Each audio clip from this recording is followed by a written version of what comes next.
Hello everybody, the film I'm going to talk to you about is a recent project called Demon Eye. It's produced by Quickfoot Media and distributed by Devil Works. Demon Eye is a feature-length film and will be coming out soon this year, if it's not already out by the time this video goes out. I have mentioned a bit about this film in a previous video.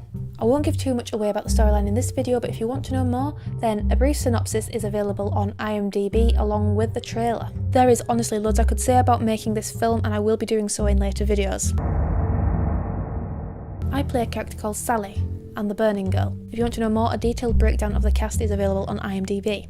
From the trailer, you'll find out that Sally is a girl who lived a long time ago. She was a weaver who was summoned by some mysterious force to craft an amulet called the Demon Eye that apparently spoke to her. It told her that a famine would take over if people didn't turn away from sin. Of course, no one listened and she was murdered instead. The killing was somewhat old-fashioned. She was marched through the moors in a thin white dress and set on fire whilst dirty-faced villagers cheered and screamed gutturally, and the whole scene is quite vulgar and violent and just horrible. I must add at this point that this is a common theme in horror films. It's not the first time I've been cast as a character who has been marched through the moors in a thin white dress to be sacrificed. Anyway, Sally came back as the Burning Girl who haunts the present day, and this is what this film is all about.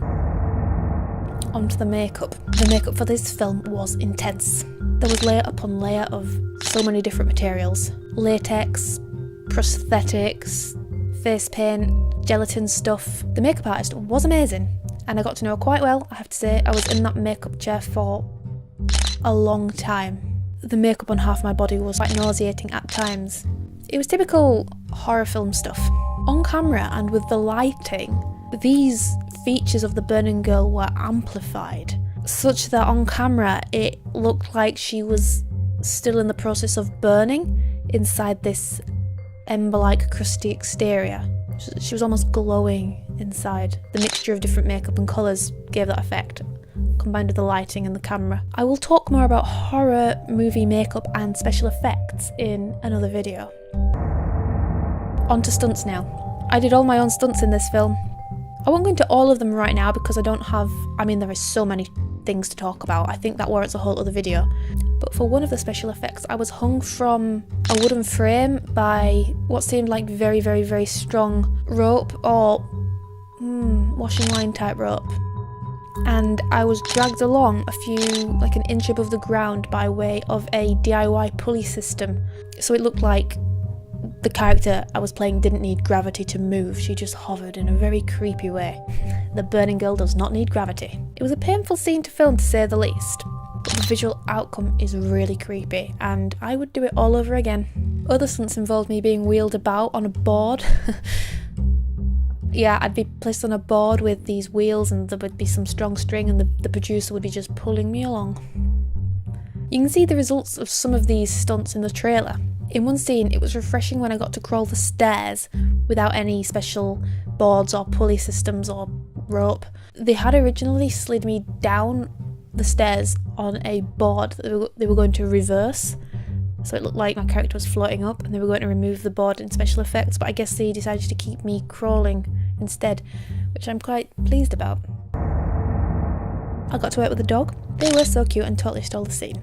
And between filming, I got to stroke their tufty ears. It was fun working with a dog, and quite funny too because we'd both be waiting to walk on set and for the director to say action. I was amazed at how professional the dog remained. They waited patiently and then walked right into the set and into character when the director said action. Really attentive, really sweet.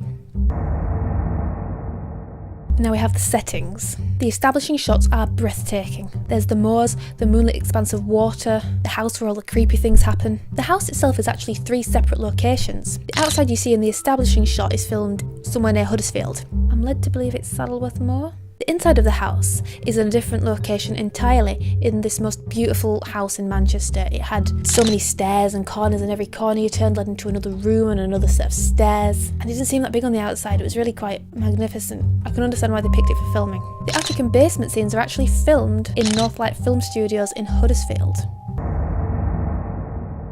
So this has just been a little bit about a feature film I made called Demon Eye. I'll be talking more about this film in later videos because this project is massive and really interesting, and there's so much to talk about. So far, the trailer is out and you can see that on IMDb. The film is coming out soon, very soon, so stay tuned for more about that. As always, feel free to leave comments or questions or requests for topics down below in the comment box.